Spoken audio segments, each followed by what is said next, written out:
क्या कर रहा है? वृत्त का समीकरण जाते हैं। क्या कर रहा है? वृत्त का समीकरण जाते हैं। जिसका केंद्र रेखा क्या है? इतना ही ना। चलो एक वृत्त बना लेते हैं। क्या बनाते हैं? यह वृत्त है। ऐसे केंद्र रेखा क्या है? केंद्र रेखा क्या दिया? इधर केंद्र रेखा क्या दिया है? x minus 3y minus 11 is equal 0। अब इस पर हमारे दो बिंदु हैं। सपोज करो कि एक बिंदु यहाँ पर है 2 कॉमा, अब दूसरा बिंदु सपोज करो यहाँ पर माइनस 1 कॉमा पर, ठीक है? ठीक। अब ये वृत्त जो है इन बिंदुओं से होकर जा रहा है और एक केंद्र रेखा है, केंद्र से होकर जा रही है ना, केंद्र रेखा का समीकरण, ठीक है? तो हमें इस वृत्त का समीकरण लेना है, इस वृत्त का समीकरण लेते हैं, ठीक है? तो पहले हम मान लेते हैं कि हमारा केंद्र क्या है? h कॉमा, ठीक है? क्या है? तो मान लेते हैं यहाँ पर माना है ना, केंद्र का निशान, ठीक है ना? केंद्र का निर्देशांक, ठीक है? केंद्र का निर्देशांक बराबर क्या है? h कॉमा, ये मान लिया, ठीक? इसलिए अगर केंद्र के साथ h कॉमा पे है और इसकी त्रिज्या कितनी होगी? a है। त्रिज्या कितनी है? a है। तो इसलिए हमारा वृत्त का समीकरण क्या हो जाएगा? इसलिए वृत्त का समीकरण क्या होगा? वृत्त का समीकरण बराबर क्या होगा? वृत्त का समीकरण x माइनस h का प्लस y माइनस a का होल स्क्वायर बराबर क्या हो जाएगा? होगा। अब बारी बारी से इसमें क्या करेंगे, चूंकि इस वृत्त का समीकरण लिख चुका हूं, है ना? लेकिन जो समीकरण है वो अननोन समीकरण, ठीक है? लेकिन इसमें ये सब का मान रखना है, ठीक है? ध्यान रखें। तो हम क्या करेंगे, चूंकि ये वृत्त का समीकरण तो लिखा हुआ है, लेकिन इस वृत्त पर ये दोनों बिंदु सीधे क्या, तो इसलिए दोनों बिंदु इस वृत्त के समीकरण को क्या करेंगे? संतुष्ट करेंगे। तो बारी बारी से हम क्या करेंगे? एक एक बार करेंगे ना। तो पहले इसमें सबसे पहले कॉमा 3 कहां पर पुट करना है? x और y। अब फिर एक बार पुट करना -1 और ठीक है, x और y, ठीक है? और दो समीकरण बनाना, क्या बनाना? दो समीकरण बनाने के बाद राइट हैंड साइड आपस में क्या करना है? राइट हैंड साइड बराबर है, तो क्या करना है? बराबर वहां पे एक रिलेशन निकाल दो, समीकरण बनाना। बात समझ गए? जो हमारी काम करते हैं ना, बात समझ गए? तो समझ ध्यान से कर, बोल सब लोग बोल कर देखो, गारंटी लगा देना, ठीक है? समझ लिए तो अच्छे से हो जाएगा, समझना क्लियर है? इस बात को तो सबसे पहले क्या बिंदु है ना, वृत्त पर है ना, बिंदु क्या है? बिंदु 2 कॉमा 3 स्थित अगर स्थित है तो इस समीकरण क्या करेगा? संतुष्ट करेगा। इसलिए तो क्या होगा? इसलिए x की जगह क्या होगा? 2 माइनस के क्या होगा? h का होल स्क्वायर प्लस y की जगह क्या सब्स्टिट्यूट 3 माइनस क्या हो जाएगा?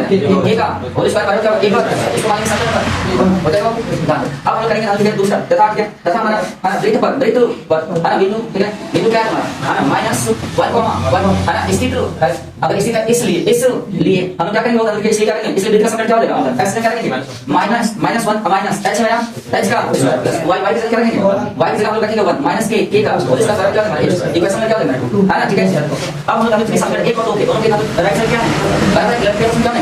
बराबर जाएंगे समीकरण 1 होगा 2, ठीक है? यहां क्या हो जाएगा मेरा? 2 माइनस h का whole square plus 3 minus k का होल स्क्वायर बराबर, ठीक है? राइट साइड बराबर लेफ्ट आपस में बराबर ना, क्या क्या होगा? -1 माइनस h का होल स्क्वायर प्लस क्या होगा? 1 माइनस k का होल स्क्वायर। बात समझ आई? ओके ना, ठीक है? अब इसको हम क्या कर सकते हैं? यहां पे चलिए, तो चलो इसको होल स्क्वायर बोलते हैं। यहां क्या हो जाएगा?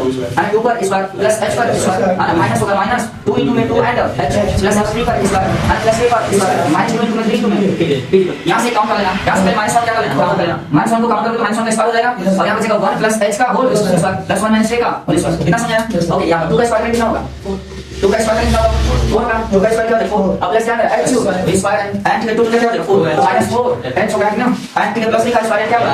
9 होगा प्लस h पर h का इस बार यहां पे पर स्क्वायर होगा एंड के माइनस 2 क्या हो जाएगा? 6 एंड ये होगा इक्वल। अच्छा, माइनस 1 का स्क्वायर क्या होगा? 1 का मल्टीप्लाई करेंगे तो उतना ही होगा, यानी यहां से क्या हो जाएगा? ठीक है, माइनस 1 का स्क्वायर क्या हो जाएगा? माइनस प्लस 1 का स्क्वायर 1 का स्क्वायर कितना ही आएगा? 1 प्लस h का होल स्क्वायर 1 का 1 प्लस h का होल स्क्वायर एंड प्लस क्या होगा?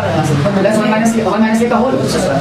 तो 4 प्लस h पर square minus 4h plus 9 plus k पर स्क्वायर माइनस 6। अब इसको ब्रेक करके क्या होगा? 1 का स्क्वायर माइनस 1 का स्क्वायर प्लस h का स्क्वायर प्लस क्या होगा? 2 into में 1 into में h प्लस 1 का स्क्वायर प्लस a का स्क्वायर माइनस 2 into में 1 into में k। बस समझ आया? ओके, यहां पे होता है क्या हो जाएगा? 4 हमारा ठीक है 4 plus h square minus 4h plus 9 plus k का स्क्वायर माइनस 6 k 1 का स्क्वायर कितना होगा? 1 एंड h का क्या होगा? h स्क्वायर और यहां plus 2 under 2 and h plus 1 and plus k square minus 2 h square से h स्क्वायर क्या हो जाएगा? k स्क्वायर से स्क्वायर क्या हो जाएगा? कट जाएगा, ठीक है? यहां पे माइनस 4h और यहां पे माइनस 6 k और ये 4 और 9 कितना होगा? 13 होगा, ठीक है? लेंगे इक्वल 2h एंड मतलब यहां पे माइनस 2 k और 1 कितना हो जाएगा? 2 एंड इन दोनों को ट्रांसपोज करेंगे 30 को ट्रांसपोज कर सकते हैं ना। अब मैं ट्रांसपोज करता हूं, यहां पे 2h यहां पे क्या 4h, ठीक ना? दाम देखो क्या क्या हो जाएगा? माइनस 4h और ये 2h कराएगा तो माइनस 2h हुआ माइनस दिखा देना माइनस 6k और ये कराएगा तो प्लस 2k, ठीक है? अभी तक क्या मेरा 2 है रहेंगे इस बाकी को तो लगेगा माइनस 30। बस यहां ओके, यहां से क्या हो जाएगा? देखो माइनस 6h और ये माइनस क्या हो जाएगा? 4k equal to minus 11 minus count कर लेना, माइनस काउंट कर ले क्या हो जाएगा? 6h प्लस क्या हो जाएगा? 4k है इक्वल माइनस 11 माइनस माइनस क्या हो जाएगा? कट जाएगा 6h प्लस 4k इक्वल क्या होगा? 11। इक्वेशन में क्या होगा? यहां पर 3 होगा, इक्वेशन में क्या हो जाएगा? ठीक, कितना समझ आया? अब यहां पे चूंकि यहां पर क्या दिया है? केंद्र रेखा दिया है ना, यहां पे केंद्र रेखा है ना, ओके यहां दिया है केंद्र रेखा क्या है? देखो केंद्र h कॉमा k है ना, h कॉमा k जो हमारा केंद्र h कॉमा केंद्र रेखा पर स्थित है। केंद्र रेखा क्या है तुम्हारा? केंद्र रेखा x माइनस 3y माइनस 11 बराबर 0 पर स्थित है। अगर इस पर स्थित है इसलिए क्या करेगा? इसको संतुष्ट करेगा, यानी इसमें x की जगह क्या है? सब्स्टिट्यूट करेंगे h और y की जगह क्या सब्स्टिट्यूट कर देंगे? k, तो क्या हो जाएगा? h minus 3k minus 11 equal क्या हो जाएगा? 0। अब इसको ट्रांसपोज कर देंगे तो h माइनस 3k बराबर क्या हो जाएगा? 11। बात समझ आ गया?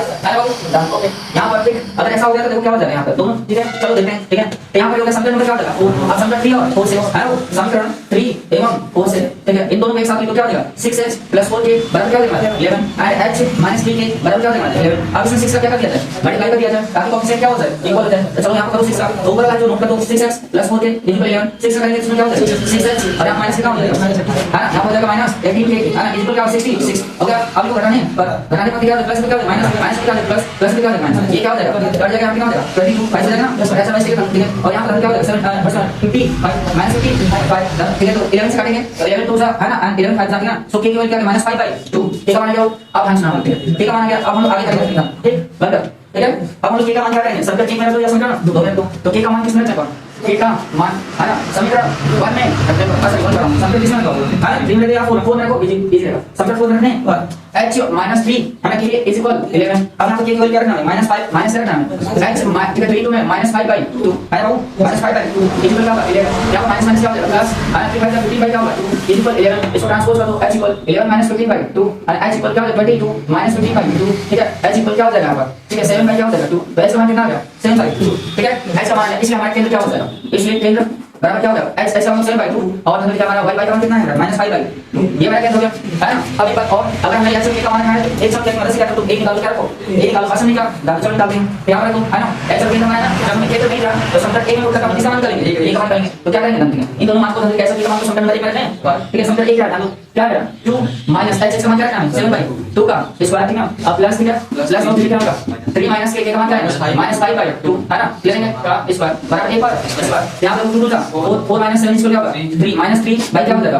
2 का whole square plus minus minus क्या हो जाएगा प्लस 3 2 6 और 5 क्या हो जाएगा 11 and by 2 का होल स्क्वायर बराबर 1 पर स्क्वायर है ना। यहाँ पे माइनस करेंगे स्क्वायर करेंगे माइनस क्या प्लस 3 3 9 and 2 2 4 and 11 करेंगे क्या 121 and 2 का क्या हो जाएगा 4 इक्वल 1 पर स्क्वायर। अब जाते हो डिनोमिनेटर इक्वल इसका तो क्या हो जाएगा अब 30 हो जाएगा बाय क्या हो जाएगा 1 पर है ना। तो क्या ये कटेगा तुमसे हो जाएगा क्या 6 है ना and 65/2 इक्वल 1 पर स्क्वायर 1 का मान आ चुका है ना। इसे हम क्या करेंगे अब अपने ब्रेक में रखेंगे, ब्रेक में रखेंगे उठ गया तो यहाँ देखो हमारे से हमको कर दिया आने वाला दिखाई इधर जाके तो करना ठीक है ओके।